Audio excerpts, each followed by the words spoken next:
గౌతమ బుద్ధుడు ప్రతి గ్రామానికి వెళ్ళి తన బోధనలను వినిపించి అక్కడ ఉన్న యువకులను వాళ్ళ ఇష్టపూర్వకంగానే బౌద్ధ భిక్షువులుగా చేసి సన్యాస దీక్ష ఇస్తుండేవారు.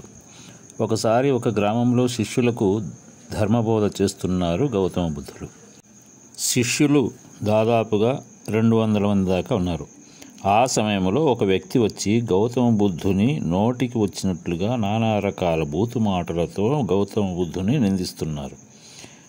నీవు యువకులందరినీ చెడగొడుతున్నావు, వాళ్ళ భవిష్యత్తును నాశనం చేస్తున్నావు. బూతు మాటలతో నిందిస్తున్న గౌతమ బుద్ధుడు మాత్రము చిరునవ్వు నవ్వుతున్నాడు.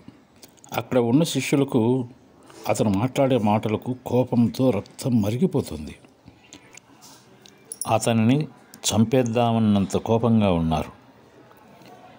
అతను చాలాసేపు గౌతమ బుద్ధుని నిందించి ఆయన చెలించకపోగా అతను వెళ్ళిన తర్వాత శిష్యుల్లో కొంతమంది గౌతమ బుద్ధుని దగ్గరికి వెళ్ళి, గురువుగారు, అతను అన్ని మాటలు మాట్లాడుతూ తిడుతూ ఉన్నా మీరెందుకు స్పందించలేదు?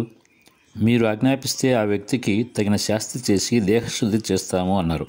అప్పుడు గురువుగారు శిష్యులతో ఇలా అన్నారు, ఎందుకు నాయనా, అతను ఏమన్నాడని? అతను మాట్లాడిన మాటలు నేను స్వీకరించలేదు. స్వీకరిస్తే కదా నాకు బాధ కలిగేది, ఏమైనా చేయాలనిపించేది అని జవాబిచ్చాడు.